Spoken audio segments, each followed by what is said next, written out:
Kita akan baca satu bagian dari 1 Yohanes pasal yang keempat, 7 sampai 21. Saudara-saudaraku yang kasih, marilah kita saling mengasihi, sebab kasih itu berasal dari Allah, dan setiap orang yang mengasihi lahir dari Allah dan mengenal Allah. Barang siapa tidak mengasihi dia, tidak mengenal Allah, sebab Allah adalah kasih. Dalam hal inilah kasih Allah dinyatakan di tengah-tengah kita, yaitu bahwa Allah telah mengutus anaknya yang tunggal ke dalam dunia supaya kita hidup olehnya. Nah, kasih itu bukan kita yang telah mengasihi Allah, tapi Allah yang telah mengasihi kita dan telah mengutus anaknya sebagai pendamaian bagi dosa-dosa kita. Saudara-saudaraku yang kekasih, jikalau Allah sedemikian mengasihi kita, maka haruslah kita juga saling mengasihi. Tidak seorang pun yang pernah melihat Allah. Jika kita saling mengasihi, Allah tetap dalam kita dan kasih-Nya sempurna dalam kita. Demikianlah kita ketahui bahwa kita tetap berada di dalam Allah dan Dia di dalam kita. Ia telah mengaruniakan kita mendapat bagian dalam Roh-Nya. Dan kami telah melihat dan bersaksi bahwa Allah Bapa telah mengutus anaknya menjadi juru selamat dunia.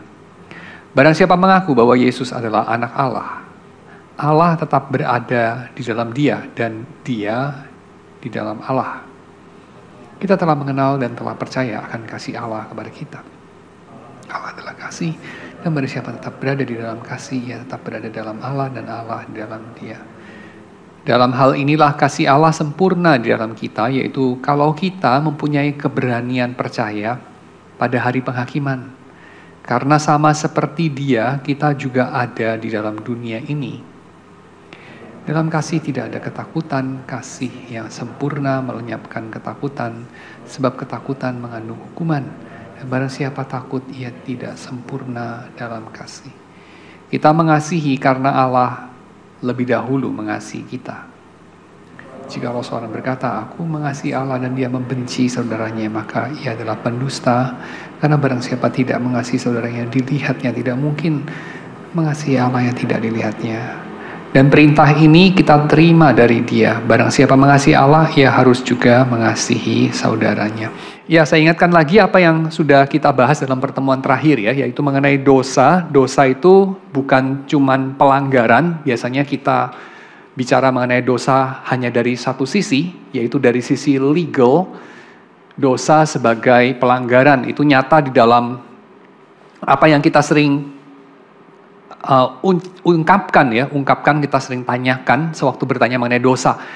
Misalnya orang sering tanya ke saya itu ya, Pak, ini atau itu dosa enggak? Ini atau itu dosa apa enggak, itu maksudnya apa? Maksudnya boleh apa enggak boleh dilakukan. Ya, jadi dosa dalam hal itu yang di-highlight hanyalah urusan pelanggaran hukum.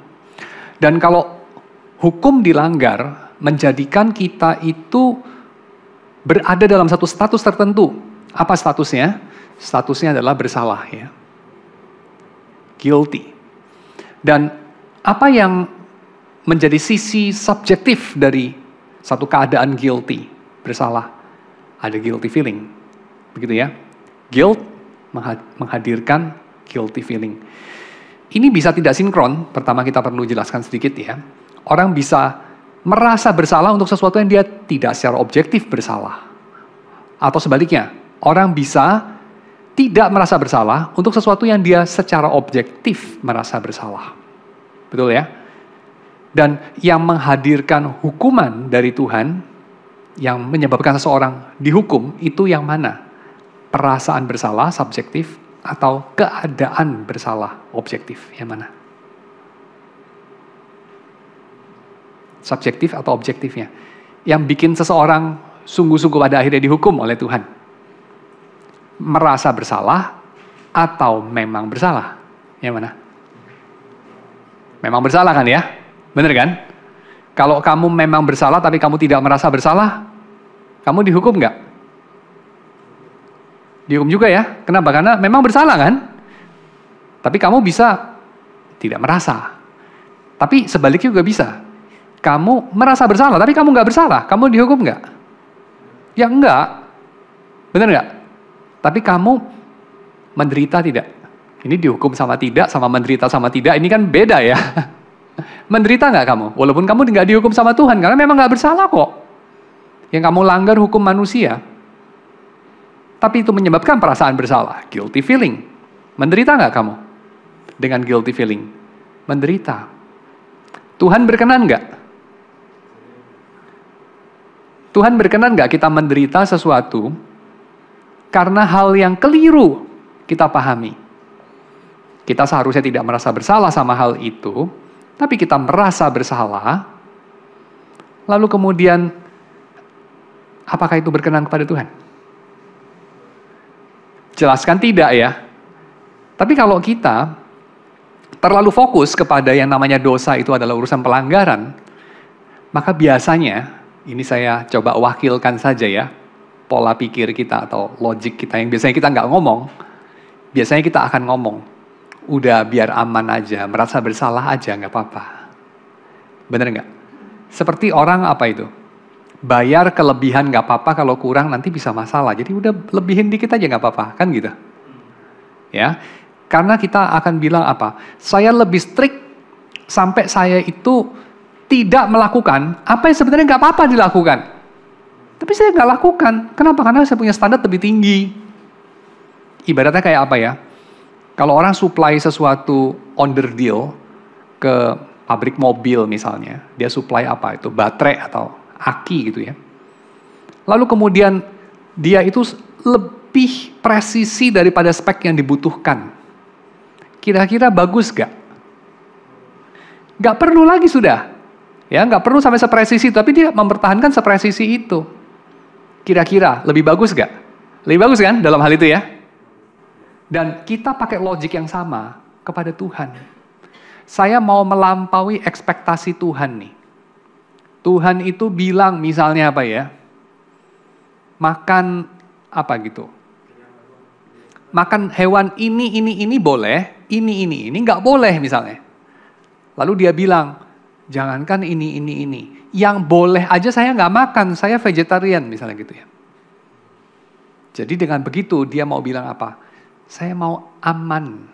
Karena saya punya standar toleransi itu lebih presisi, lebih tinggi daripada Tuhan. Kira-kira gitu ya. Tapi tentu kita nggak ngomong gini. Kalau kita ngomong gini jadi salah nih. Kita sadar ini kita salah. Tapi kita lakukan itu. Ya, lakukan itu. Biar aman aja deh. Saya ambil moral ground yang lebih tinggi. Ya, higher moral ground gitu. Karena mungkin kita terlalu fokus kepada dosa itu adalah pelanggaran. Dan kesalahan dalam artian pelanggaran hukum. Dan kemudian ini secara tidak sadar, kita jatuh kepada satu sikap legalisme. Dan ini perlu untuk kita imbangi sebetulnya. Dengan kita menyadari dosa itu bukan cuma urusan pelanggaran. Walaupun memang mengandung urusan pelanggaran. Karena apa? Karena memang Tuhan itu memberikan kepada kita hukum. Konteks relasi Tuhan dan manusia itu konteks perjanjian. Dan namanya perjanjian tentu ada yang namanya pelanggaran. Gitu ya. Ada pelanggaran, ada ketaatan. Pasti itu ya konteksnya. Namanya kan perjanjian. Jadi hukum itu perlu kita tanya nih. Konteks daripada hukum itu apa? Karena kita seringkali menyempitkan semua konteks dari segala sesuatu dalam hidup kita itu kepada diri sendiri. Betul ya? Kalau kita sempitkan pada diri sendiri, hukum pun menjadi apa? Urusannya bukan lagi perjanjian, bukan lagi konstitusi, tapi urusannya itu cuma sekedar hukuman dan imbalan. Benar nggak? Urusannya cuma bagi saya. Nah ini sesuatu yang saya kira kita perlu untuk perluas. Kenapa? Karena urusan bahkan ya pelanggaran hukum Tuhan itu urusannya bukan hanya bagi saya. Karena hukum Tuhan pun ada konteks lebih luas, yaitu perjanjian. Dan perjanjiannya bukan hanya dengan kamu, bukan hanya dengan saya, tapi juga dengan hewan-hewan di padang. Juga dengan langit, juga dengan bumi, juga dengan laut, juga dengan daratan, juga dengan bintang-bintang. Dengan segala ciptaan. Tuhan itu mengikat janji bukan cuma sama kamu dan saya, bukan cuma sama semua manusia, tapi dengan segenap ciptaan. Jadi hukum yang diberikan Tuhan ada konteksnya. Konteksnya perjanjian, maka jangan disempitkan. Cuman urusan pelanggaran saya, rasa bersalah saya, atau nanti padanannya yang kita akan bahas hari ini. Pembenaran Yesus. Dan bagaimana saya lolos dari hukuman Tuhan. Karena itu hanya salah satu aspek saja. Ada aspek yang lain, karena dosa bukan cuma urusan pelanggaran, juga dosa itu urusan apa? Urusan ketakutan, fear. Ya, orang bisa nggak salah tapi nggak takut? Bisa ya? Bisa nggak salah tapi nggak takut? Bisa nggak takut tapi nggak salah? Bisa juga, karena salah dan takut itu dua hal yang berbeda, ya, dimensi yang berbeda. Tapi dosa bisa juga menimbulkan ketakutan, bukan hanya perasaan bersalah. Baik ketakutan secara subjektif, maksudnya itu perasaan takut, ataupun ketakutan yang objektif, maksudnya adalah keadaan yang menakutkan. Ya, keadaanmu itu terrifying, kan bisa itu. Keadaanmu terrifying itu kayak gimana misalnya? Misalnya kamu itu secara nggak sadar, karena kamu masih kecil sekali, masih umur 3 misalnya, kamu itu main-main di bawah suatu kolong, ya, kolong apalah, tempat apa gitu ya, kolong satu bangunan gitu. Kamu main-main di sana, kamu nggak takut, karena kamu nggak ngerti apa-apa. Kamu cuma lihat di situ, lucu sekali rumputnya lebih hijau dari tempat lain, ada jamur-jamur yang warnanya menarik. Lalu ada hewan yang matanya melihat kamu dengan sangat cantik. Tetapi ibumu membeku dengan ketakutan. Berteriak pun sudah nggak bisa, kata-katanya habis, hanya bisa melotot. Hampir pingsan dia. Kenapa? Dia lihat kamu main-main di bawah suatu rumah yang sudah hampir roboh. Kamu main-main di kolongnya, memang karena tempat itu berbahaya, jadi anak kecil nggak main di situ, rumputnya masih hijau. Dan di situ ada ular yang berbisa, makanya warnanya bagus. Dan ada jamur yang beracun. Dan kamu sebagai anak yang masih kecil sekali merangkak-rangkak di situ, merasa takut gak? Subjektif. Gak ya? Keadaanmu menakutkan gak? Menakutkan. Menerbitkan rasa takut pada ibumu. Dan kalaupun ibumu tidak takut karena dia orang yang tidak bertanggung jawab, tidak peduli dia. Anakku mati satu, gak apa-apa lah kebetulan gitu ya, udah banyak. Tetap keadaanmu menakutkan sebetulnya, ya gak? Ya, jadi ini selalu ada objektifnya, ada subjektifnya. Oke? Dosa bisa juga urusannya adalah sesuatu yang menakutkan. Dosa juga ada unsur yang lain, unsur sosial, kemarin saya bahas, yaitu unsur malu. Dosa itu soalnya menerbitkan perpisahan, alienasi.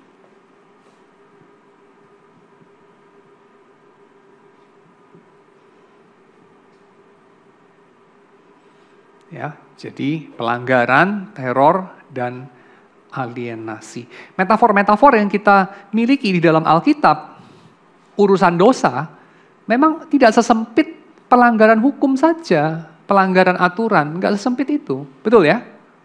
Tapi juga apa? Dosa digambarkan sebagai apa? Mati, misalnya, Efesus pasal yang kedua. Dosa digambarkan sebagai keadaan sakit, dosa digambarkan sebagai keadaan permusuhan, enmity. Dosa digambarkan sebagai keadaan apa? Lagi? Malu, telanjang. Betul? Lain kan itu ya? Keadaan telanjang dengan sakit, dengan mati, dengan bermusuhan kan lain. Benar gak? Setuju gak? Selain dosa digambarkan sebagai keadaan menjadi terdakwa. Ya, jadi banyak nih, selain guilt, ada fear, ada shame. Ya, dan segala bagian-bagian yang beririsan. Oke, itu yang saya ingatkan dari minggu kemarin. Lalu kemudian ketika kita bicara mengenai apa yang dikerjakan Tuhan dengan hal itu. Tuhan kan mengerjakan sesuatu, addressing sin, ya. Tuhan mengerjakan itu di dalam Yesus khususnya. Dan apa yang Tuhan kerjakan? Di kayu salib itu Tuhan bikin apa? Ya tentu yang pertama menghapuskan kesalahan kita, menghapuskan hukuman dari kesalahan kita yang menerbitkan ketakutan, betul? Karena Tuhan menjadi teror bagi kita. Tapi dalam model ini yang di-highlight cuma 2 akhirnya kan. Kesalahan menerbitkan rasa bersalah dalam hati dan menerbitkan rasa takut karena hukuman Tuhan. Tapi bagaimana dengan malu? Oh ya, malu juga lah. Dosa malu kalau diingat-ingat. Tapi malu di situ menjadi apa? Menjadi optional, ya enggak? Optional aja. Boleh malu, boleh enggak. Enggak terlalu mempengaruhi urusan dosa. Itu cuman kayak selera aja. Tapi Alkitab kasih tahu kita dengan sangat jelas, dosa itu sesuatu yang juga memalukan. Bukan sekedar bagi beberapa orang memalukan, bagi beberapa orang yang lain tidak. Tapi itu sesuatu hal yang bukan hanya secara subjektif menerbitkan malu, tapi secara objektif memang memalukan. Betul? Artinya apa? Artinya ada dimensi sosial dari dosa yang juga ditanggulangi sama Yesus. Bagaimana Yesus menanggulangi? Malu. Kemarin kita udah buka Kejadian pasal 3 kan? Ketika manusia makan buah itu, bukan hanya muncul, sekarang meritnya dia itu udah nggak lagi 100% sempurna gitu ya. Dalam buku pelanggaran dia, kalau kayak anak sekolah punya buku merit book, terus ada kayak telat 1 kali gitu ya. Gak bawa buku pelajaran 1 kali gitu. Gak kerjain PR mungkin. Atau pergi sekolah gak pakai seragam atau gak tau lah. Sepatunya warnanya salah gitu ya. Atau apapun gitu. Terus di merit 1 poin gitu ya. Nah udah gak sempurna lagi, udah gak 100 tuh nilainya. Oke. Tapi kan gak cuman itu ya. Adam itu bukan cuman di merit karena dia itu guilty gitu, melanggar hukum. Tapi muncul seketika rasa malu.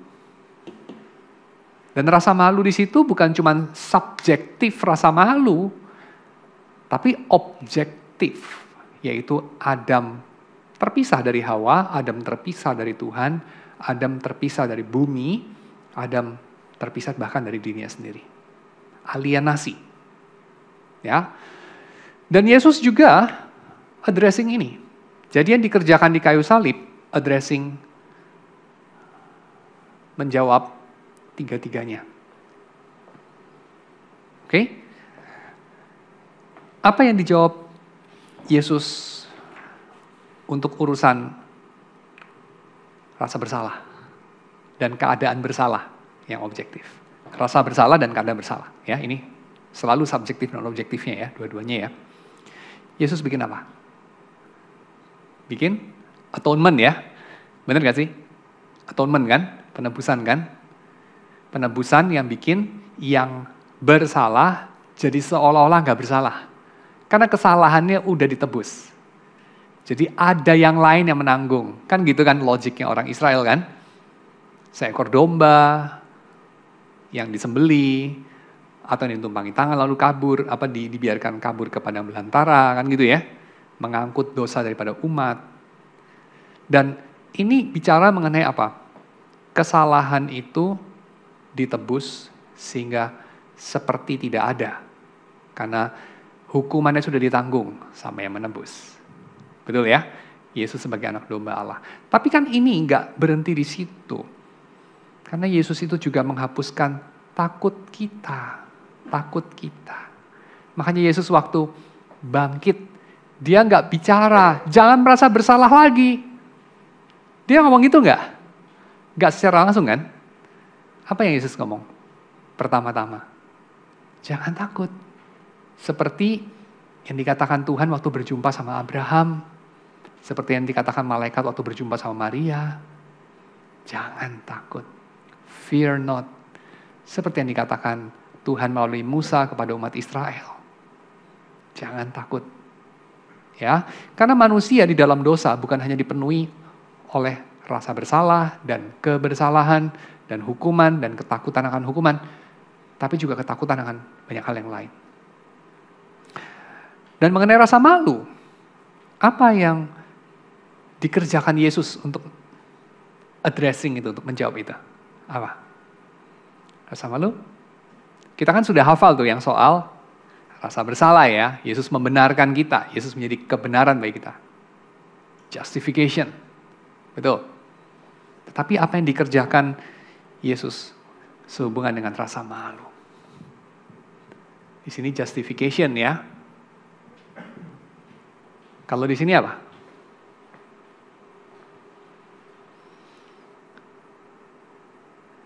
Kalau kamu malu, apa sih malu itu? Malu sama salah itu kan lain ya. Kamu salah itu bisa sendirian. Salah itu urusannya kamu sama janji kamu. Tapi tentu janji itu juga ada counterparts-nya ya. Kamu janji sama siapa ya? Covenant itu kan gak bisa satu sisi ya. Benar gak sih? Aku menjalin covenant sama diriku sendiri, nggak ada itu. Aku menjalin covenant sama yang bukan aku, kan itu ya. Tuhan menjalin covenant sama Israel, kan gitu. Tuhan menjalin covenant sama seisi ciptaan, perjanjian dengan Nuh. Ya. Dan manusia terikat covenant, terjalin dalam satu covenant dengan Allah. Dan kita lihat di sini, dalam urusan pelanggaran ini, yang mengakibatkan apa itu? Keadaan bersalah karena dia melanggar covenant, dia menerima pembenaran dari Yesus. Tetapi, itu tadi bicara rasa bersalah ya, tapi kalau rasa malu, apa itu rasa malu? Kamu pernah malu nggak? Di sini ada nggak yang nggak pernah malu? Seumur hidup nggak pernah malu, ada nggak? Orang bilang urat malunya udah putus gitu ya, atau nggak ada dari lahir, cacat dia, nggak ada urat malunya gitu. Ada nggak? Ada loh, ada orang seperti itu, yaitu orang yang tidak berkembang sisi atau aspek sosialnya. Kan ada juga anak-anak seperti itu ya. Dia tidak berkembang aspek sosialnya. Ada. Dia tidak merasa malu dia. Apa itu malu? Coba kita pikir-pikir sebentar. Kita ingat-ingat. Apa sih malu itu? Oke, gini deh, simpel aja deh.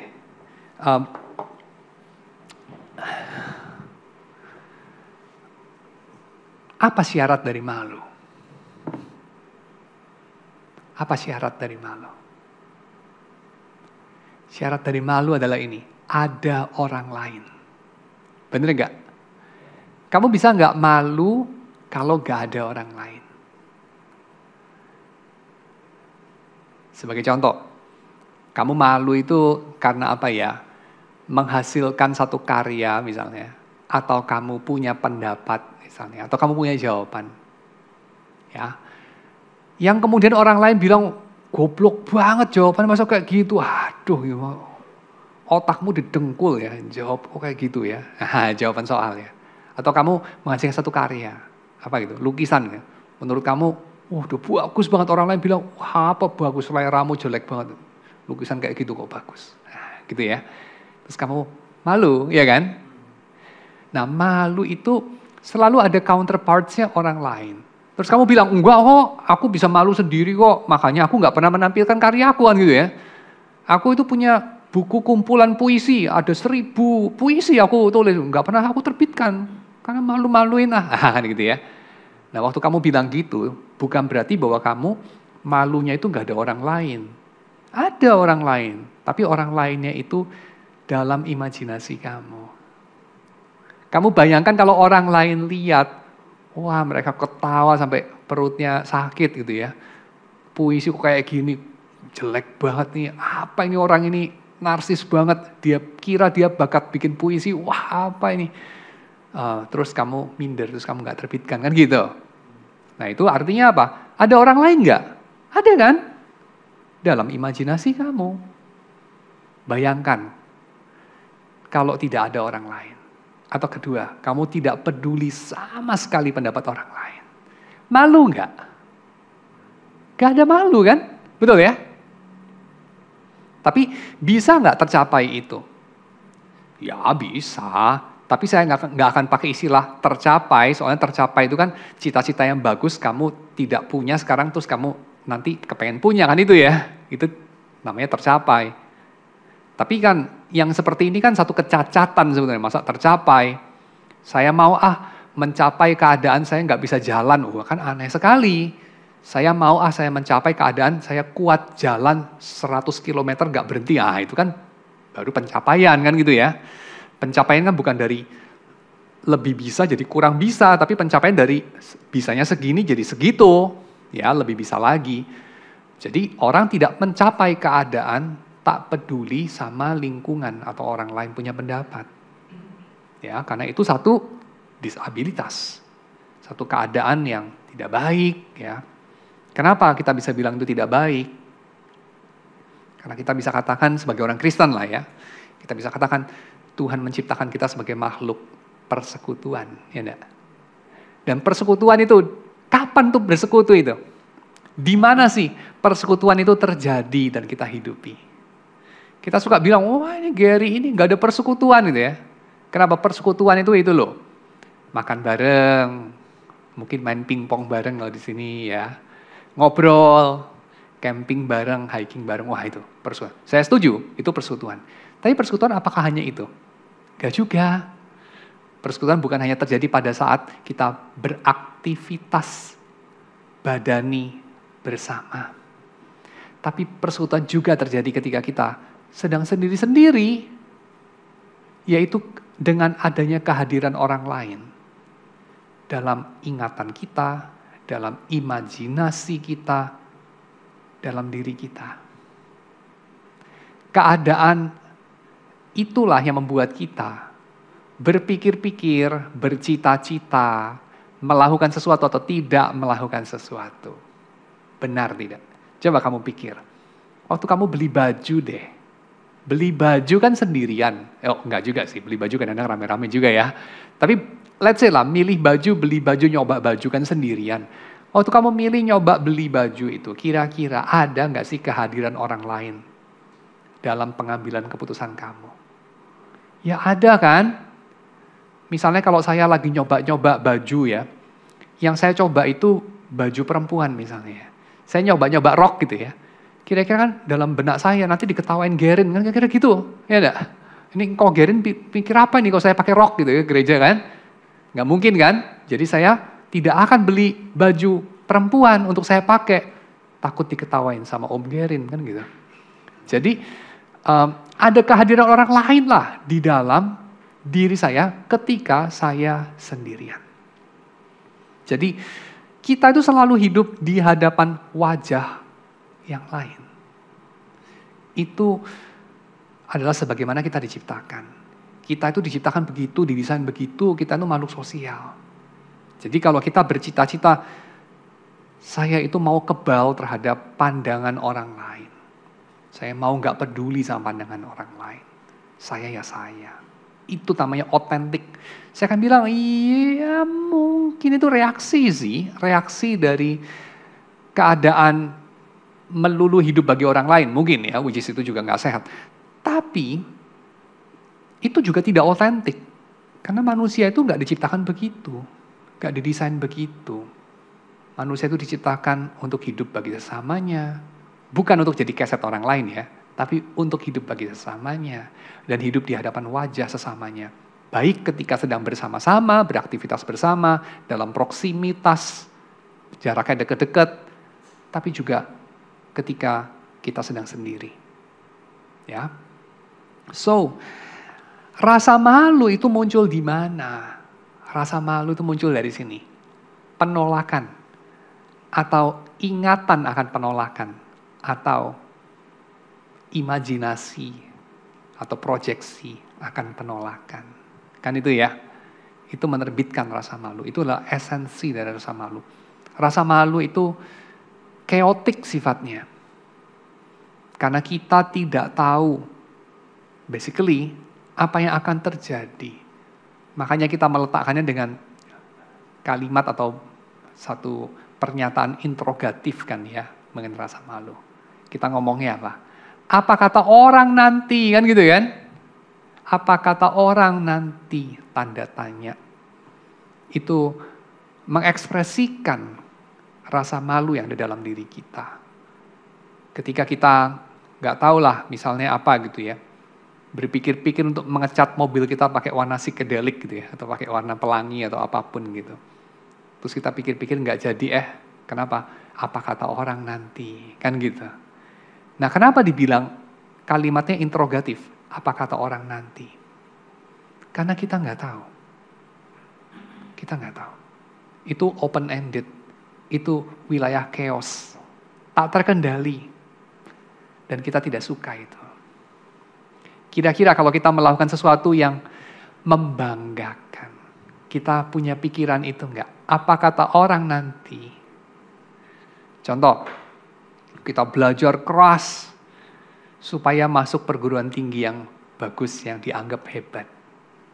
Ya, bisa masuk ITB, bisa masuk MIT, bisa masuk Yale atau Oxford atau whatever.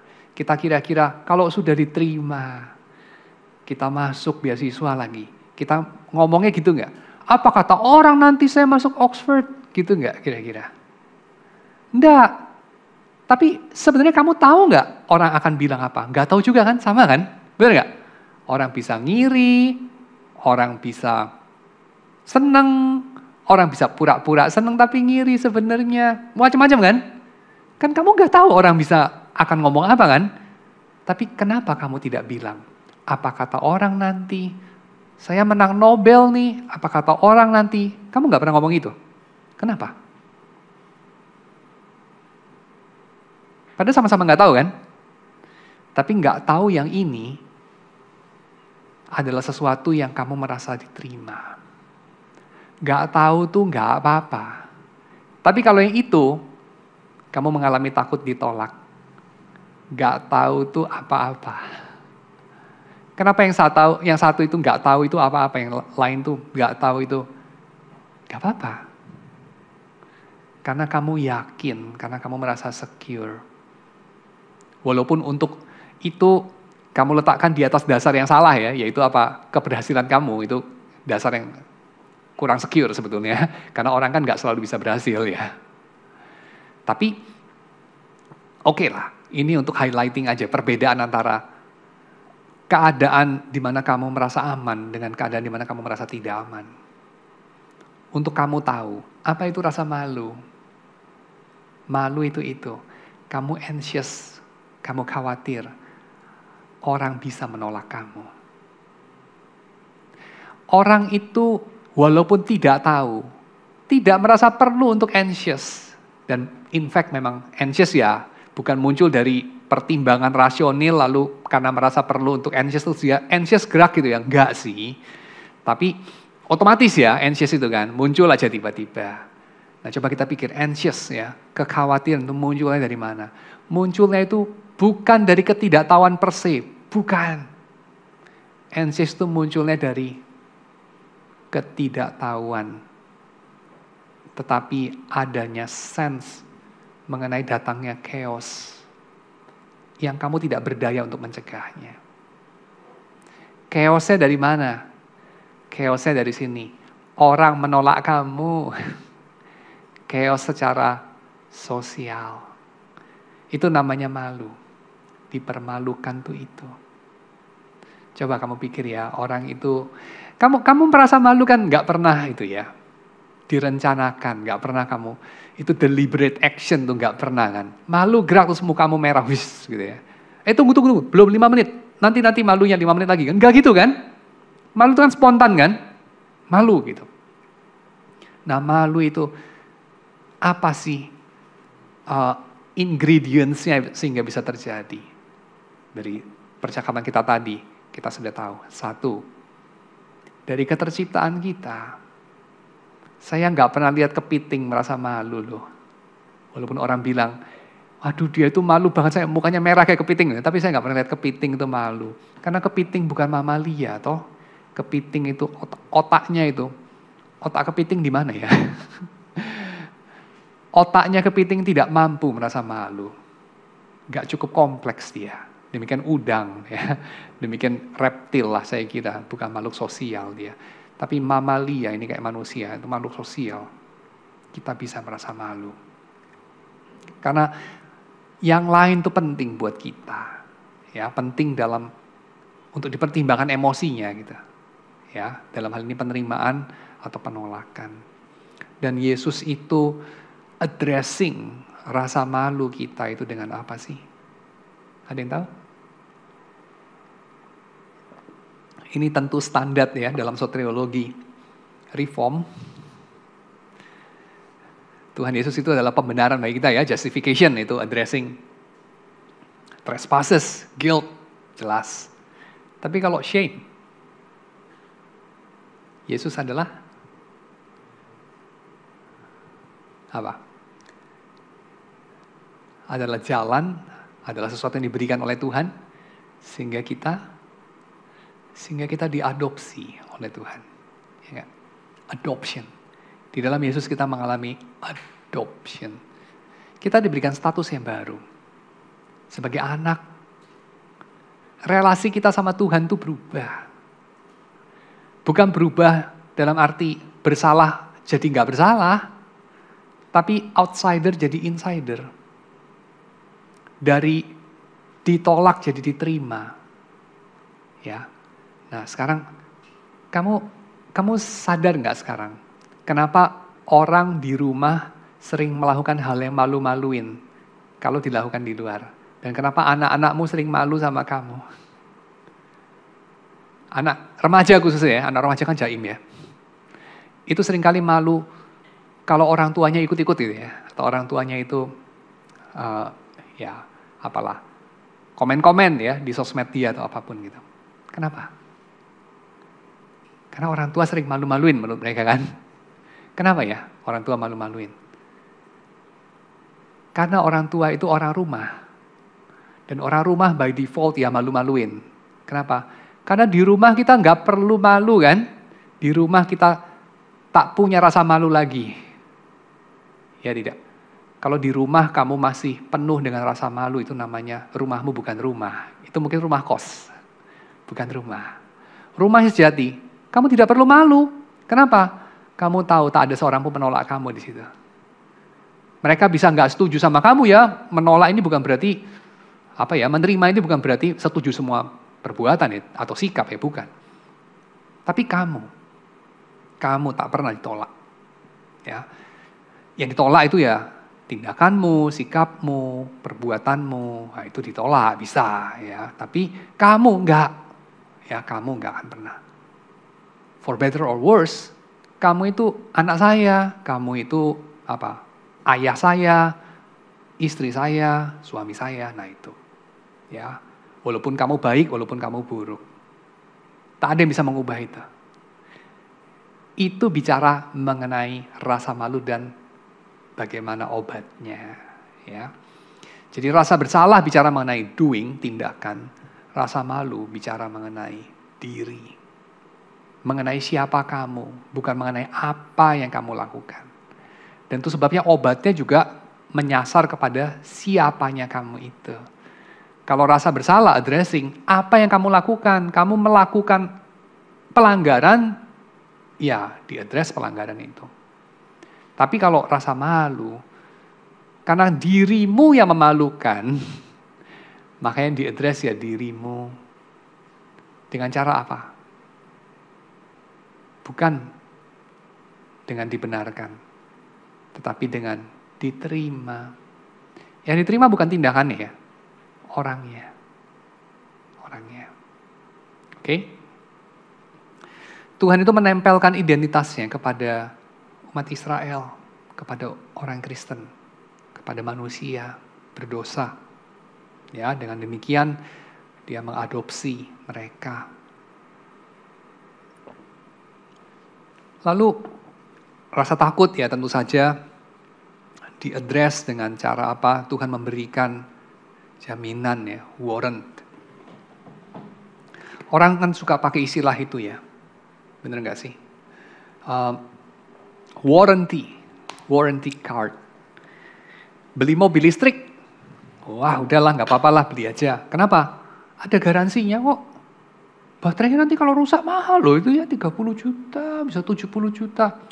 Udahlah, ada garansinya 7 tahun, 8 tahun. Nah gitu kan. Rusak ditukar baru, kan gitu. Jadi garansi itu melenyapkan apa? Addressing apa? Rasa malu? Bukan. Kesalahan? Bukan. Garansi itu addressing insecurity. Addressing apa? Rasa takut. Ya, rasa takut. Bener kan? Kalau orang takut, dia butuh jaminan. Kan itu. Contoh kayak apa ya? Kalau ada orang yang bikin kriminal, lalu kemudian dia karena bikin kriminalnya terhadap negara, lalu kemudian dia mengalami ketakutan karena dia menjadi buronan, dia menjadi seseorang yang bisa dilenyapkan oleh negara, lalu kemudian negara memberikan jaminan, enggak, kamu enggak akan dibunuh, kamu akan terlindungi, dijamin keselamatannya. Nah itu kan, terus dia mulai punya dasar untuk tidak takut lagi. Karena apa? Bukan karena diterima, bukan karena dibenarkan, tapi karena dijamin. Ya ini kan hal yang berbeda daripada penerimaan maupun pembenaran. Ya, yaitu penjaminan, warrant. Seperti warrant yang diberikan atau jaminan diberikan sama seorang raja supaya utusan dari raja yang sedang mau menyerbu dia berperang ketika datang tidak diapa-apakan. Ya, dijamin sama raja itu sendiri, raja musuh. Kamu akan bisa kembali ke tempat orang yang mengutus kamu, yaitu rajamu itu, ya, yang adalah musuh saya, ya, dengan selamat, karena kamu adalah pembawa pesan, kan gitu kan? Lalu dia bawa stempel gitu ya, dari raja musuh itu. Lalu dia bisa melewati pasukannya raja musuh itu tanpa disentuh. Karena apa? Karena ada jaminannya, ya, tidak perlu takut lagi dia. Nah, Yesus juga memberikan jaminan itu dalam rupa apa? Kehadiran Roh Kudus. Ya kan? Kehadiran Roh Kudus yang memeteraikan keselamatan itu bagi kita sehingga kita tidak takut lagi.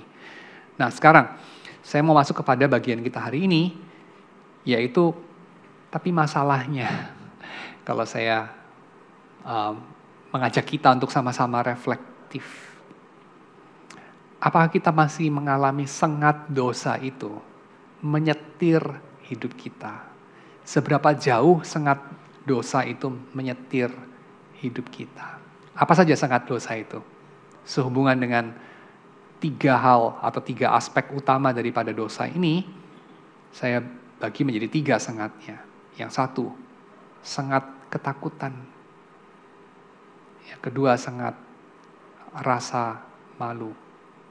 Yang ketiga, sengat rasa bersalah. Ya. Saya bukan mengatakan bahwa kita tidak bersalah. Saya bukan mengatakan kita tidak malu-maluin lagi. Kita ini sudah being yang sempurna, yang sudah mulia, sudah suci, sudah tidak bercelah, sudah boleh bangga gitu ya. Enggak, saya enggak bilang itu. Saya juga bukan bilang keadaan kita sudah tidak berbahaya lagi. Tidak ada yang perlu kita takuti dalam dunia ini. Enggak juga. Ya, Petrus kan mengatakan, berhati-hatilah, iblis itu mengaum-aum seperti singa yang mengelilingi kamu, kan begitu ya. Jadi berhati-hati di situ. Tetapi yang saya sedang mau ajak kita untuk berpikir adalah ini. Apakah kita itu guilt-ridden? Guilt-ridden. Saya bukan mengatakan supaya kita mematikan guilty feeling kita karena Yesus sudah membenarkan kita, tidak.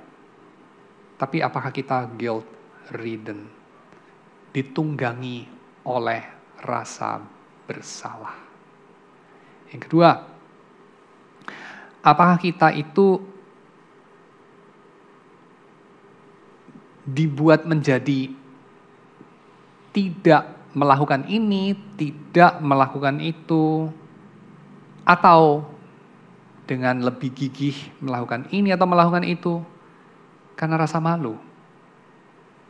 Apakah kita disetir oleh rasa malu?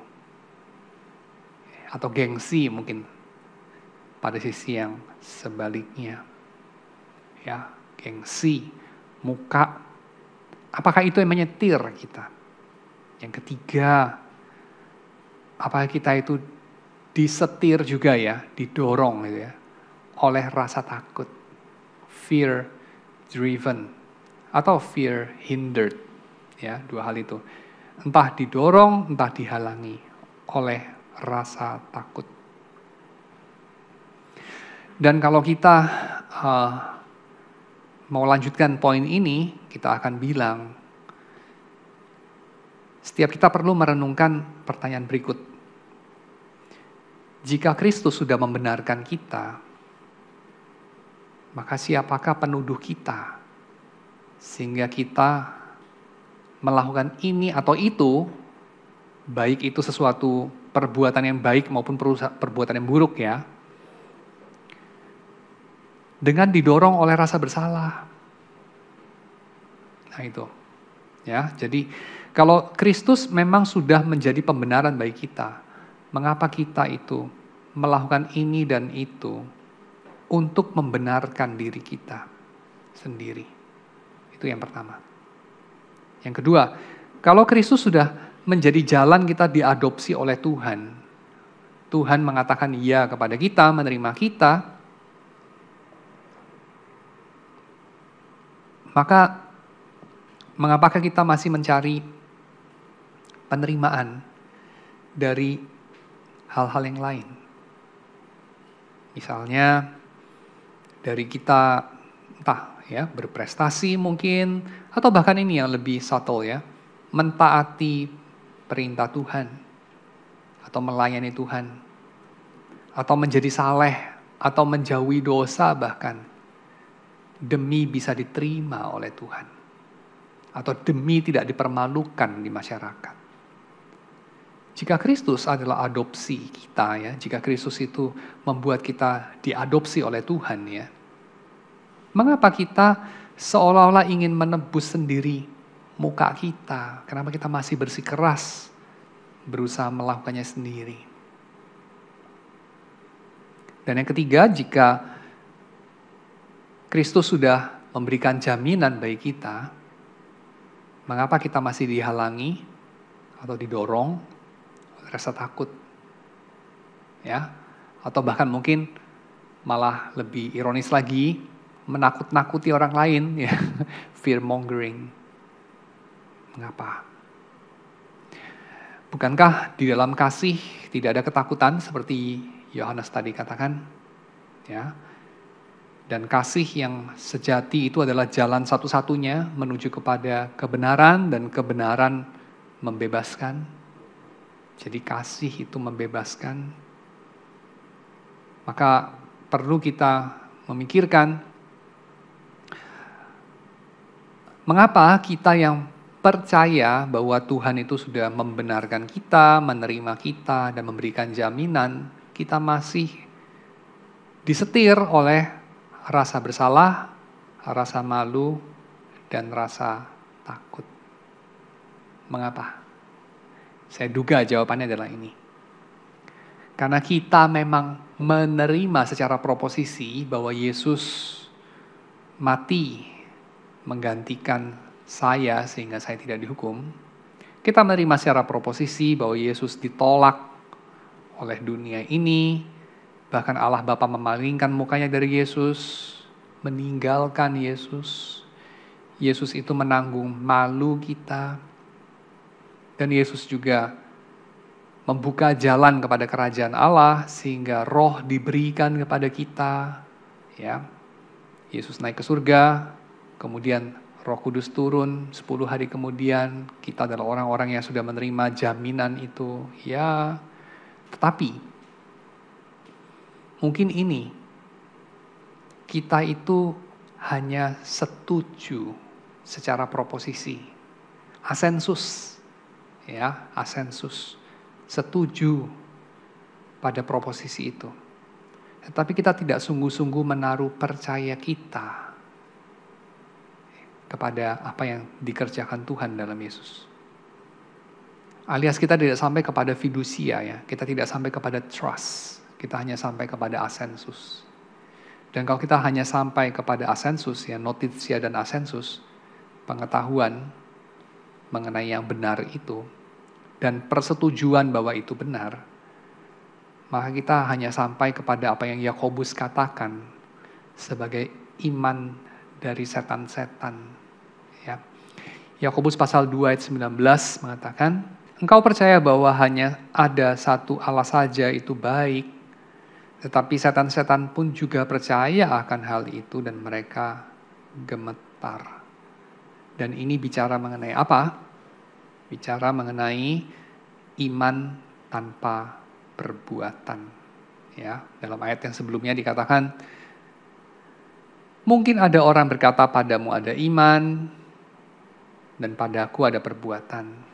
Aku akan menjawab dia, tunjukkanlah kepadaku imanmu itu tanpa perbuatan dan aku akan menunjukkan kepadamu imanku dari perbuatan-perbuatanku. Dan bagian yang menyusul ya, ayat 19 itu adalah ayat 20. Hai manusia yang bebal, maukah engkau mengakui sekarang bahwa iman tanpa perbuatan adalah iman yang kosong? Iman di sini yang dikatakan Yakobus adalah bicara mengenai notitia dan asensus. Ya, believe, I believe, ya believe, credo, mengakui kebenaran dari suatu pernyataan, tetapi mengenai hal itu walaupun itu sesuatu yang penting, itu adalah satu prasyarat, tetapi harap diketahui setan-setan pun percaya. Bahkan ada respon afektifnya, mereka takut, mereka gemetar. Betul ya? Setan itu punya teologi yang benar loh, dan punya sikap emosi yang benar loh. Tetapi itu tidak menyelamatkan mereka. Mengapa? Karena mereka tidak percaya kepada Tuhan dalam tataran yang ketiga, yaitu fidusia. Mereka tidak mempercayakan diri kepada Tuhan. Tidak ada trust, ya, interpersonal trust dengan Tuhan. Alias kita itu mungkin percaya secara proposisi, secara kognitif kita percaya, bahkan mungkin menyentuh emosi kita ya, secara estetik gitu ya. Kita itu mengalami kalau mendengar khotbah atau apapun ya, lagu-lagu himne mengenai itu, bisa tersentuh emosinya, kita bisa menangis, kita bisa merasa itu indah sekali. Tapi apakah kita memfollow up-nya dengan tindakan? Ya, apakah kita memfollow up dengan tindakan apa itu? Mempercayakan diri pada Tuhan. Jadi mempercayakan diri dalam kaitan dengan 3 hal tadi, yaitu perasaan bersalah dan keadaan bersalah, ketakutan dan perasaan takut, keadaan yang memalukan dan rasa malu. Apakah kita mempercayakan diri kita kepada Tuhan untuk ketiga hal itu? Saya kira kalau kita masih mengalami hidup kita itu disetir ya, disetir, didorong, ditarik, diarahkan oleh ketiga hal ini, rasa bersalah, rasa takut, rasa malu. Saya kira kita barangkali baru sampai kepada tahapan notitia dan asensus dalam urusan mempercayai Tuhan. Ya, itu masalahnya. Kita tidak sungguh-sungguh mempercayakan diri kepada Tuhan. Jadi antidot daripada hidup yang secara Kristen itu secara doktrin sudah benar, bahkan secara perasaan sudah sekali-sekali benar atau seringkali benar bahkan. Tetapi kenapa ya hidupnya itu bukan digerakkan dan diarahkan dan ditarik oleh kasih, tetapi digerakkan, diarahkan dan ditarik oleh rasa takut, rasa malu, dan rasa bersalah? Jawabannya mungkin ini, sederhana saja. Kurang iman. Kurang iman. Ya, dan apa itu iman? Iman itu dalam pengertian yang ketiga, yaitu mempercayakan diri kepada Tuhan. Ya, mempercayakan diri kepada Tuhan. Mempercayakan diri kepada Tuhan itu seperti apa ya? Ya, mengenai urusan kebersalahan, kita mempercayakan diri ini mungkin sudah cukup mengerti kita. Jadi saya nggak bahas terlalu banyak itu. Mempercayakan diri kepada Tuhan dalam urusan kebersalahan adalah kita tahu kita bersalah. Dan kita tidak berusaha lagi untuk membenar-benarkan diri kita. Tandanya apa kita tidak membenar-benarkan diri kita? Tandanya ini, kita mengakui kebersalahan kita. Kita mengakuinya. Ya. Dan masalahnya mengenai rasa bersalah mungkin cukup jelas. Tapi bagaimana dengan dua hal yang lain? Mengenai rasa malu dan rasa takut. Mungkin tidak sejelas yang pertama loh. Yaitu apa? Yaitu kita sewaktu mengerti bahwa Yesus itu menjadi cara Tuhan menerima kita sebagai anak-anaknya. Kita tidak sungguh-sungguh mempercayai bahwa kita sudah diterima. Tuhan menerima kita objektif. Tapi secara subjektif, apakah kita sungguh-sungguh percaya bahwa kita sudah diterima sama Tuhan? Saya kasih analoginya ya. Saudara mungkin pernah nggak sih ngalamin ya, orang itu terima saudara tapi saudara tidak percaya bahwa orang itu terima saudara. Lu dianggap temen, tapi lu nggak yakin bahwa dia nganggap lu temen. Pernah nggak ngalamin itu? Saudara tidak benar-benar yakin bahwa dia itu sebaik itu. Kira-kira saudara tahu nggak kenapa? Kita mungkin punya bahasa teologisnya ya. Kan semua orang itu udah berdosa, manusia tuh nggak ada yang murni. Ya oke. Tapi saya kira itu kedok saja. Karena dalam hatimu, kamu bukan tidak percaya ada manusia yang baik. Kebenarannya adalah ini, kamu tidak percaya ada kebaikan. Tapi itu kan susah diterima secara teologis, jadi kamu nggak mau ngaku lah. Saya nggak mau ngaku lah. Kita itu mungkin nggak bilang kebaikan tuh nggak ada, tapi orang baik tuh nggak ada, karena itu lebih gampang diterima. Tapi mungkin ya dalam hati kita tuh ngomongnya begini, kebaikan tuh nggak ada lah. Dan kalau kita sampai pada kesadaran itu, saya kira kita cukup siap untuk mengetahui di mana permasalahannya. Kenapa kita tidak mau menerima penerimaan Tuhan? Karena kita nggak percaya ada hal yang sebaik itu. It's too good to be true. Ya, kamu diterima loh. Dan kalau kamu diterima oleh Tuhan dan kamu menerima penerimaan itu, saya kira ya, kamu adalah orang yang bisa menerima dirimu sendiri. Kamu bisa nggak menerima dirimu sendiri? Apa adanya? Apa dasarnya? Ini kontra terhadap kebudayaan nih. Soalnya kebudayaan kita itu mengajar kita untuk tidak cepat puas diri gitu kan ya.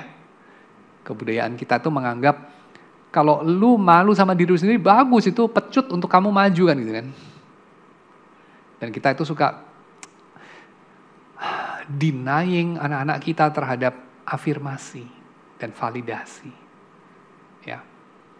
Segitu aja bangga ya dapat nilai baru 9,5 gitu ya. Apa IP-nya baru 3,99, wah memalukan, papa dulu 4,0, kira-kira gitu ya. Itu kita suka begitu, ya. Tapi saya kira Tuhan saja nggak begitu, itu masalahnya. Dan kita bangga dengan hal itu. Kita senang kalau kita tuh kejam sama diri sendiri. Tapi itu sesuatu yang nggak sehat ya. Kenapa? Karena di belakang itu semua adalah ketiadaan iman. Dan kalau iman itu tidak ada ya, iman terhadap apa? Iman terhadap penerimaan Tuhan. Iman terhadap jaminan yang diberikan oleh Tuhan. Iman terhadap pembenaran yang diberikan Tuhan. Kalau iman itu tidak ada, kita hidup itu disetir sama rasa bersalah, rasa malu, rasa takut.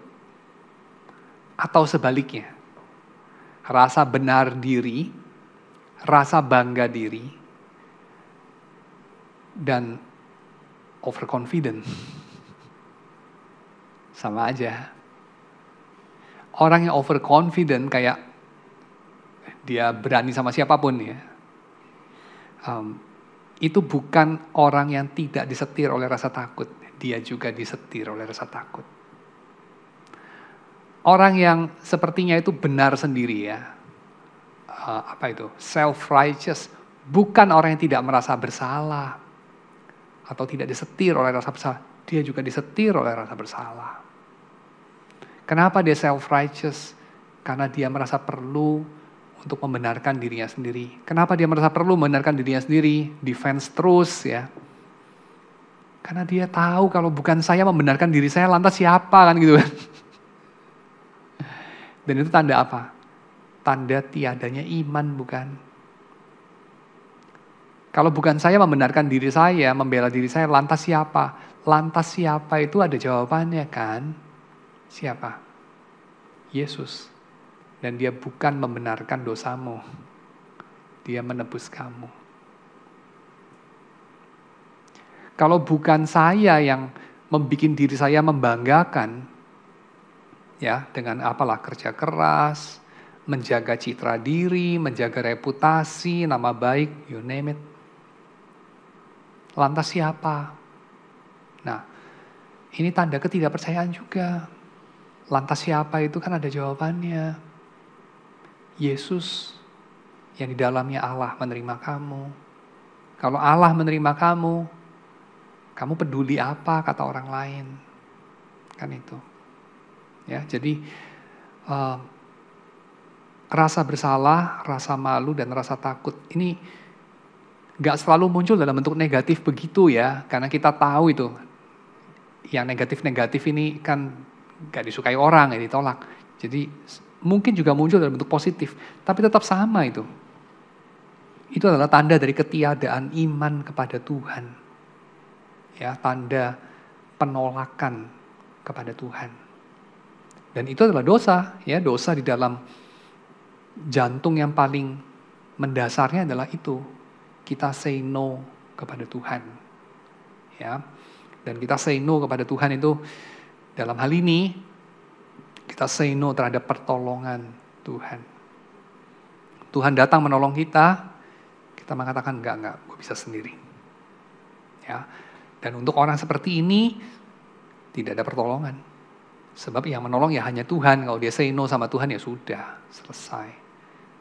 Itu adalah dosa terhadap Roh Kudus, ya, dosa menghujat Roh Kudus itu kan itu. Say no terhadap Tuhan. Oke. So, saya kira itu saja sharing saya pada malam hari ini ya. Makanya yang dikatakan Yesus dalam khotbah di bukit adalah berbahagialah mereka yang miskin. Dan dalam bagian yang lain dikatakan orang yang kaya akan pergi dengan tangan hampa, ya, khususnya dalam Injil Lukas. Dan itu tentu maksudnya apa? Maksudnya adalah mereka yang miskin itu mereka bukan berarti orang yang miskin hartanya itu lebih ini ya, lebih dekat kepada kerajaan Allah, bukan ya, tapi maksudnya itu mereka yang menyadari bahwa mereka tidak punya apa-apa, mereka adalah orang-orang yang berbahagia. Sebab yang menghalangi kita untuk menerima penerimaan Tuhan, pembenaran Tuhan, dan jaminan Tuhan adalah kita bersikeras melakukannya sendiri. Ya, itu. Jadi hari ini kita membahas mengenai rekonsiliasi yang efektif, dan kalau lihat di brosurnya mengapa kadang-kadang kita sebagai orang Kristen menyadari dalam level kognitif kita bahwa kita itu dalam Yesus punya pembenaran, punya adopsi, punya jaminan, tetapi kok kita seperti tidak menghidupinya. Karena kita disetirnya itu bukan oleh ucapan syukur, oleh penebusan Yesus, tapi kita disetirnya itu sama rasa bersalah, rasa takut, rasa malu. Nah, bagaimana kita bisa dimerdekakan? Mudah-mudahan sudah ketemu jawabannya sekarang ya. Yaitu dengan percaya dan mempercayakan diri kepada Tuhan. Merasakan sejauh mana kamu hidupnya disetir sama 3 hal itu ya. Kalau kamu sejauh itu hidupnya masih disetir sama ketiga hal itu, berarti sejauh itu pula kamu belum mengalami pemerdekaan dari Yesus. Ya, pemerdekaan, liberation, belum mengalami itu. Kalau dalam buku ini ya, si Phillips, dia itu kasih penekanan itu terutama dari biografi dia, yang punya ayah yang sangat penuntut. Ya. Dia itu penekanannya terutama itu adalah artificial guilty feeling sih, dari conscience yang terlalu menuduh dia gitu. Ya, bad conscience gitu. Jadi ya ini tipikal orang-orang ini ya, orang-orang apa itu? Orang-orang Anglican Inggris pada masa-masa itu ya.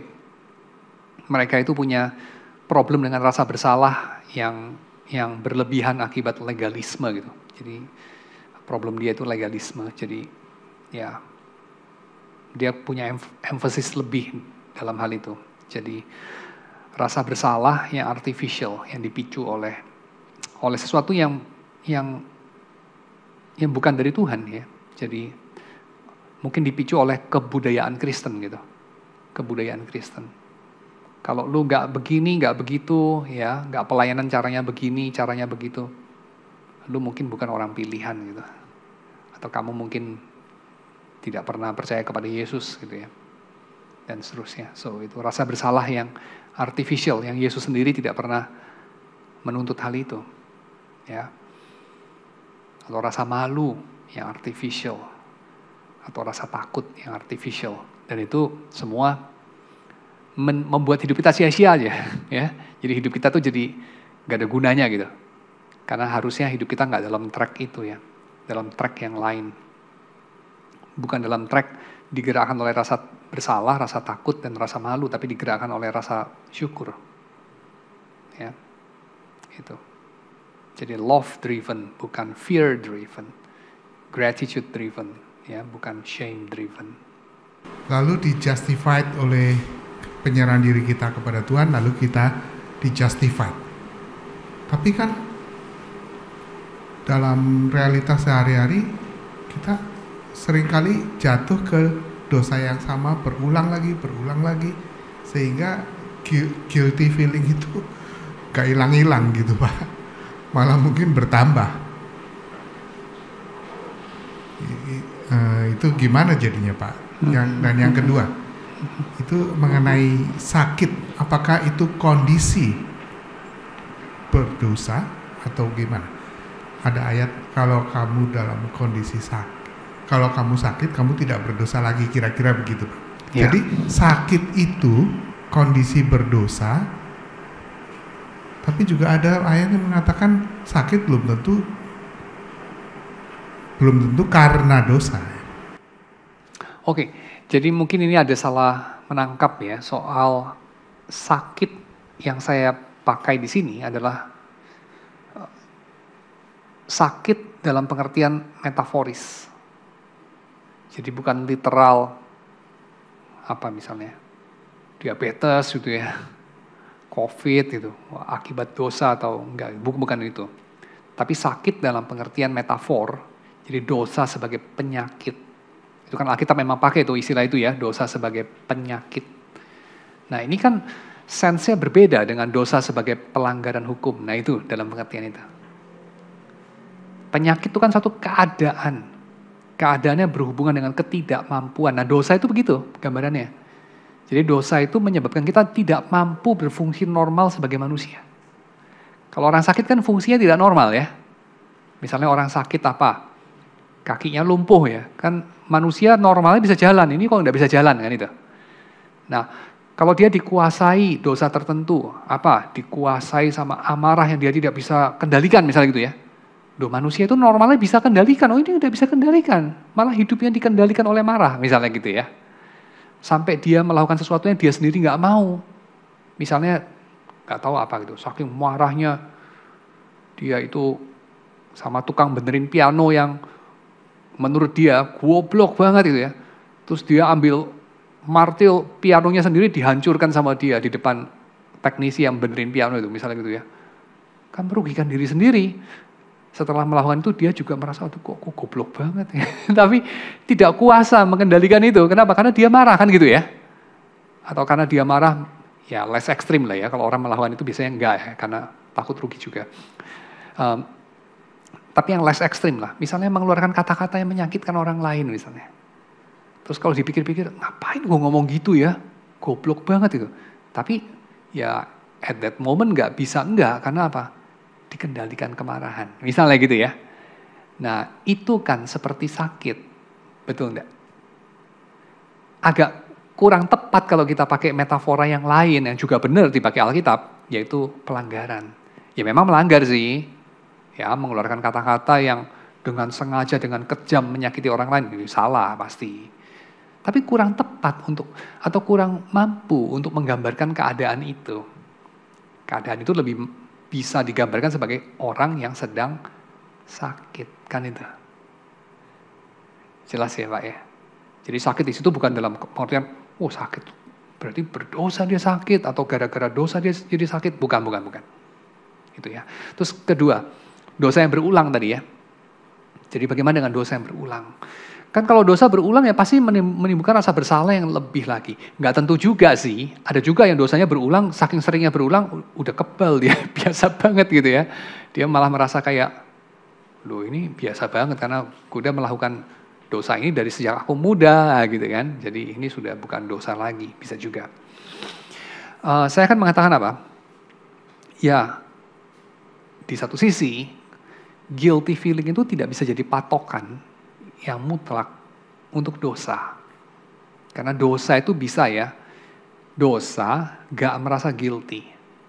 Bisa juga merasa guilty tapi bukan dosa. Kan gitu. Jadi gak bisa mutlak, tapi bisa jadi patokan. Kalau kita merasa guilty feeling, berarti ada conscience kita itu kena gitu, hati nurani kita. Nah kalau orang melawan hati nurani terus, bisa bahaya. Tetapi, hati nurani gak tentu benar. Jadi itu, kita mesti menyeimbangkan itu. Kita mesti terus memeriksa hati nurani kita ini, menuduh kita begini, kita konsultasi sama orang lain yang lebih dewasa rohani. Benar nggak ini saya berdosa?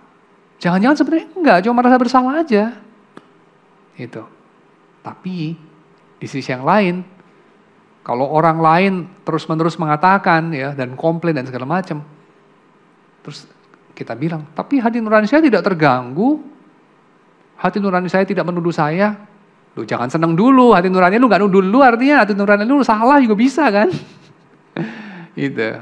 Ya, jadi perlu diperiksa di hadapan firman Tuhan. Dan juga penilaian orang lain.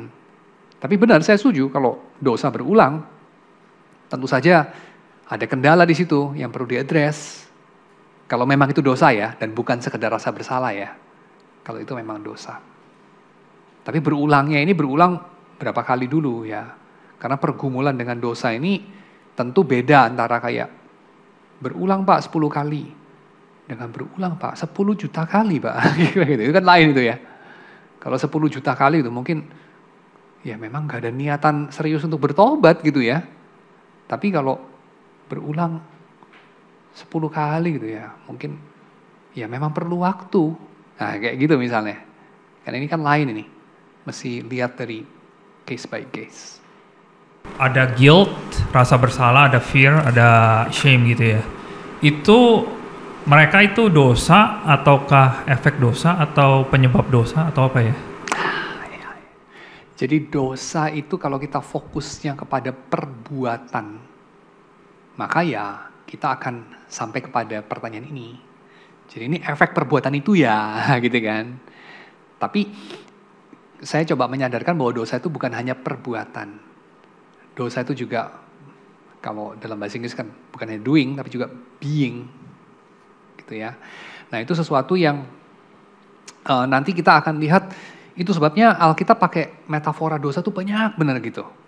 Kalau keadaan sakit, dosa itu digambarkan sebagai keadaan sakit. Kira-kira ya doingnya apa ya? Orang sakit itu kan nggak lagi doing, tapi satu keadaan gitu kan, situasi. Nah, dosa kadang-kadang digambarkan sebagai keterasingan. Duh, terasing ini lain lagi, karena terasing ini ada dimensi sosialnya. Misalnya kamu Didiskriminasi itu kan keadaan terasing ya, termarginalisasi. Didiskriminasi itu kan keadaan yang bukan cuma salah kamu kan, khususnya lebih ke salahnya yang lain kan sebenarnya. Tapi yang salah itu bukan cuma yang lain saja sebenarnya, tapi keadaan itu salah kan itu. Nah dosa itu macam-macam ya, dosa itu bukan hanya perbuatan, tapi juga suatu keadaan. Jadi bisa dibilang itu juga efek dosa ya. Jadi maksudnya kan ada pencemaran itu. Efek perbuatan Adam mungkin itu. Mungkin efek kejatuhan kali mungkin. Efek kejatuhan ya. Tapi kejatuhan itu sendiri kan satu keadaan ya. Jadi kejatuhan itu sendiri adalah efeknya. Efek dari apa? Efek dari Hawa dan Adam melawan Tuhan kan gitu. Perbuatan melawan Tuhan, kira-kira gitu ya. Tentang trust tadi, relasinya kalau kita hubungkan sama hubungan horizontal dengan manusia. Misalnya kita dalam proses, kita trust Tuhan, trust Jesus gitu. Tapi dalam relasi sesama manusia kan kita ada kepercayaan juga ya, bahwa trust is built ya. Trust, ada juga yang bilang trust is given, jadi nggak perlu build, tapi ada juga yang ya empirically trust is built juga gitu. Gimana kita bisa mengidentifikasi kalau relasi kita dengan orang manusia kita nggak kasih trust itu karena belum, atau karena kita nggak beriman sama Tuhan? Apakah ada perbedaan, atau misalnya kayak tanda bahwa yang ini kita bisa discern, ini karena kita nggak trust ke Tuhan, ini karena ya memang belum aja, karena relasi kita masih mungkin superficial, atau memang ya belum ada evidence yang bisa show that the person is worth the trust gitu. Ya, pertanyaannya bagus. Saya kira mungkin secara praktisnya begini, kalau kamu trust no one, never trust anyone, yaitu tandanya kamu percaya pada dirimu sendiri saja. Tapi kalau kamu ada loh orang-orang yang kamu percayai, cuman ya udah teman lama, udah 5 tahun, 10 tahun kenal dia, misalnya gitu ya, dan 10 tahun, 5 tahun yang membuktikan bahwa orang ini memang trustworthy, kan gitu. Ada juga yang 5 tahun, 10 tahun, tapi orangnya nggak trustworthy, saya nggak mau trust dia, kan gitu. Nah itu trust yang sehat. Dan itu adalah bukti bahwa kamu ada loh trust seseorang. Jadi tidak ada isu di situ. Tetapi isunya adalah kalau memang you trust no one. Nah itu jadi isu di situ.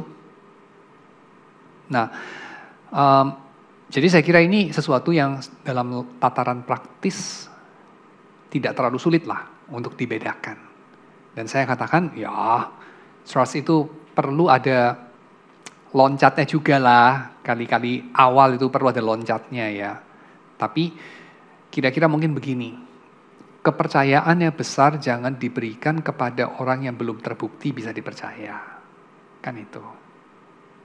Maka biasanya ya, tanpa kepercayaan sama sekali, tidak pernah ada kerjasama. Tapi kepercayaan yang besar membutuhkan bukti-bukti tertentu. Dan itu pun masih merupakan taruhan juga. Maksudnya gak pernah bisa 100% kan? Itulah.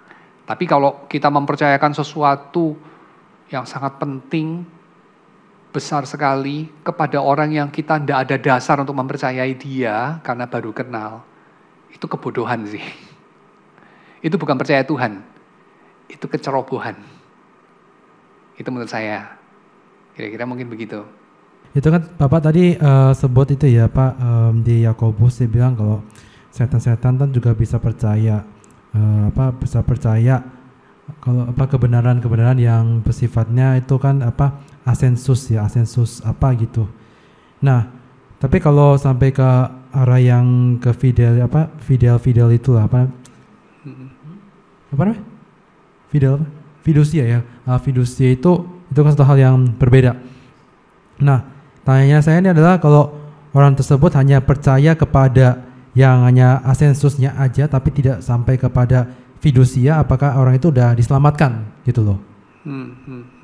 Jadi hanya percaya tahu doktrin, jadi dia tahu doktrin, tahu apa kebenaran, tahu Alkitab, segala macam biblically correct semuanya, tahu tapi tidak percaya gitu. Mungkin kalaupun percaya cuma hanya percaya sebagian, paling cuma 15%-nya aja gitu.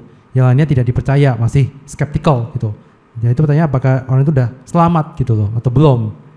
Atau enggak selamat sama sekali gitu atau masih sinner?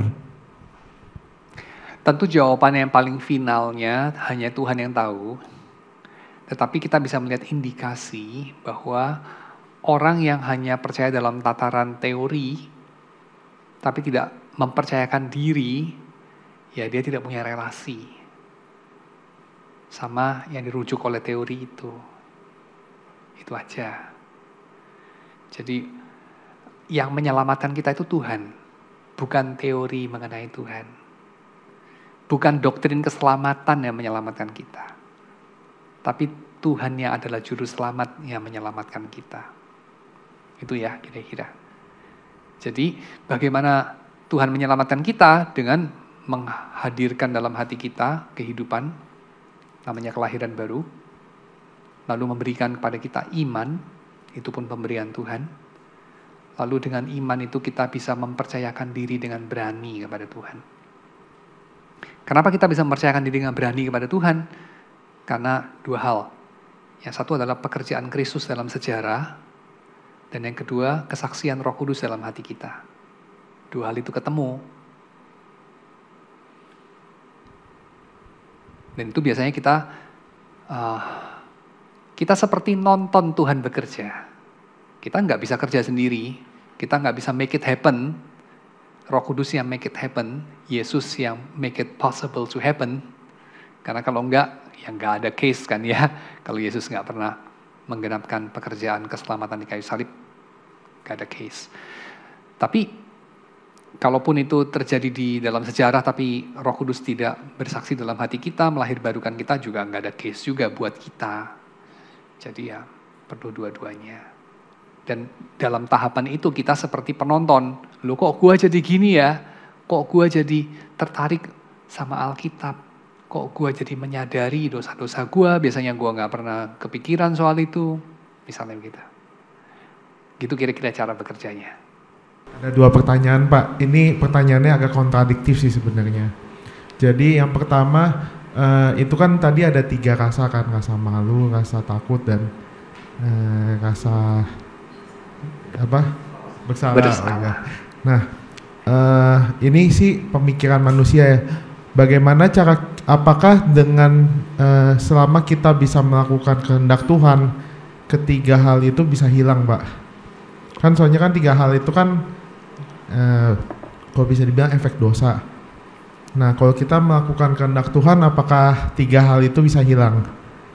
Itu pertanyaan pertama. Terus yang kedua, kontradiktifnya adalah apakah kita sebagai manusia, bahkan Yesus sebagai manusia pun juga dia kan tidak berdosa tapi mengalami 3 hal itu. Apakah kita selama jadi manusia di bumi ini, baik kita melakukan perbuatan yang benar di hadapan Allah pun tetap akan mengalami 3 hal ini? Saya address yang pertanyaan kedua dulu ya. Bahwa manusia bisa merasa bersalah, bisa merasa malu, bisa merasa takut, itu tidak perlu dosa pun manusia bisa. Jadi kalau manusia itu tidak jatuh dalam dosa, jadi Adam sebelum jatuh, itu ya kita tanya ya, Adam sebelum jatuh bisa takut enggak? Kalau Adam sebelum jatuh enggak bisa takut, setelah jatuh jadi bisa takut, berarti Adam menjadi ciptaannya berbeda setelah jatuh. Ya memang berbeda, tapi bedanya itu kan dalam urusan dosanya, bukan dalam urusan manusianya. Nangkep ya? Adam itu tidak jadi spesies yang berbeda setelah jatuh loh, tapi jadi spesies yang sama yang melawan Tuhan sekarang, kan itu. Jadi saya percaya Adam itu dari sebelum jatuh dalam dosa, ya bisa mengalami takut, bisa mengalami malu, bisa mengalami bersalah. Dalam artian berpotensi, bisa. Ya. Tapi kalau kita pikir poin yang kedua, apakah Adam takut sebelum berdosa? Takut nggak? Mengalami takut nggak? Bisa mengalami takut, tapi mengalami takut nggak? Ya tidak, udah ada alasannya takut kok, ya kan? Kecuali nonton film horor kali ya. Tapi enggak lah, ya. Malu nggak Adam? Nggak malu kan de facto kan, tapi bisa malu nggak? Ya bisa malu, kalau nggak bisa malu ya nggak malu kan dia waktu jatuh dalam dosa kan gitu kan. Fakta bahwa dia malu adalah dia bisa malu kan itu. Ya. So, bisa tidak implies dia menggenapi yang dia bisa itu. Ya. Itu menjawab pertanyaan yang kedua. Jadi, yang pertama sekarang pertanyaan yang pertama. Saya akan bilang begini, melakukan kehendak Tuhan dengan benar itu bukan obat dari kesalahan kita maupun rasa bersalah kita, ketakutan kita maupun keadaan kita yang menakutkan, malu kita maupun keadaan kita yang memalukan. Bukan. Karena kalau seperti yang kamu bilang tadi, artinya kita bisa menyelamatkan diri sendiri, tapi kan kita tidak bisa menyelamatkan diri sendiri. Yang menyelamatkan kita dari keadaan-keadaan ini adalah Kristus. Jadi Yesus melakukan sesuatu, lalu kita dibebaskan dari kesalahan kita, keadaan kita yang memalukan, dan keadaan kita yang menakutkan. Itu. Bagian kita terus apa dong? Bagian kita mempercayakan diri kepada Tuhan yang menyelamatkan. Mempercayakan diri ini dalam rupa apa? Dalam rupa ya berjalan atau hidup bersama Tuhan, berjalan dalam iman, nah itulah ya mempercayakan diri itu. Nah dalam rupa apa? Mungkin ini yang kamu maksud dengan melakukan kehendak Tuhan itu ya. Ya dengan cara ini, bukan berespon kepada rasa bersalah, bukan berespon kepada rasa malu, bukan berespon kepada rasa takut, tapi berespon kepada tindakan Tuhan. Berespon dengan apa? Ucapan syukur. Berespon dengan ini, mempercayakan diri. Itu yang membebaskan kita. Ya, itu yang membebaskan kita. Jadi yang membebaskan kita bukan perfeksionisme kita dalam menjaga hukum, bukan.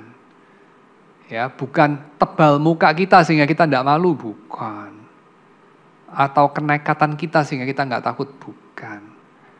Karena kalau kita tidak menyadari keadaan kita yang menakutkan, kita bukan sedang mengatasi rasa takut kita, tapi kita sedang simply ini, bodoh. Ya, orang yang tidak takut padahal keadaan yang menakutkan, orang itu bodoh. Nah, bodoh itu bisa bodoh karena natural. Kenapa? Anak kecil ya kalau tidak bodoh ya aneh ya. Anak kecil umur, saya masih ingat dulu pernah baca berita, waktu saya masih kecil juga sih. Saya baca berita ada anak bayi, dia itu main-main di rumah nemu ular. Ularnya digigit sama dia, mati ularnya. Terus ibunya lihat anak kecil itu main sama ular, wah ibunya panik. Tapi ularnya sudah mati, digigit sama anak itu. Karena disangka mainan kali ya. Nah itu kan keadaan yang menakutkan, anaknya takut enggak? Anaknya enggak takut. Kenapa? Karena bodoh, ya masih bayi, ya bodoh, gitu ya. Tapi bayi nggak punya gigi ya, mungkin balita lah gitu ya. Jadi kalau orang keadaannya menakutkan dia nggak takut ya orang itu bodoh. Tapi kita itu kan bukan tidak takut karena bodoh, kita tidak takut karena dijamin oleh Yesus. Itu. Kita juga tidak merasa bersalah bukan karena mati hati nuraninya atau karena yang kedua memang tidak melakukan kesalahan, kita jelas bukan itu ya yang sehat ya. Tapi karena kita memberanikan diri untuk percaya. Nah kenapa bisa berani untuk percaya? Karena Roh Kudus menyaksikan dalam hati kita. Percaya apa? Percaya bahwa Yesus menanggung kesalahan kita di kayu salib. Kan itu. Lalu kita juga menerima penerimaan Tuhan. Dan ini tidak mudah juga, karena kita sering kali kan itu ya, lebih sulit menerima diri kita daripada menerima penerimaan Tuhan atas diri kita. Ya enggak? Tapi itu yang membebaskan kita, menerima penerimaan Tuhan atas diri kita. Kalau Tuhan sudah menerima kamu, siapa kamu menolak diri kamu? Tapi kita mungkin suka sok rohani, Tuhan sih terima saya tapi saya lebih Spartan dari Tuhan. Saya nggak mau terima diri saya sampai saya sempurna baru saya terima diri saya. Wah, itu bukan berjasa kepada Tuhan, bukan meningkatkan keselamatan yang Tuhan sudah berikan, saya tingkatkan kualitasnya, bukan. Itu namanya penghujatan kepada Tuhan. Ya, jadi itu jangan salah. Kami bersyukur ya Tuhan untuk apa yang Engkau sudah nyatakan dalam firman-Mu, apa yang disaksikan oleh para penulis Alkitab, yang Engkau kerjakan dari abad ke abad, Engkau kerjakan di tengah umat Israel, Engkau kerjakan di dalam Yesus, di hadapan para saksi. Kami bersyukur karena kami mendengar suara-suara mereka melalui salinan-salinan teks selama beribu-ribu tahun Tuhan pelihara. Dan kami boleh mendengar suara mereka dan kami percaya karena pekerjaan Roh Kudus yang internal dalam batin kami. Sehingga kami ini boleh menjadi milik-Mu, yang percaya kepadamu, yang bersyukur kepadamu. Kami mohon agar pekerjaan Roh-Mu diteruskan dalam hidup kami, sehingga ucapan syukur kepadamu boleh semakin bertambah-tambah, sehingga bumi ini boleh semakin penuh dengan kemuliaan yang memang seharusnya memenuhinya. Terima kasih Tuhan, dalam nama Yesus kami berdoa. Amin.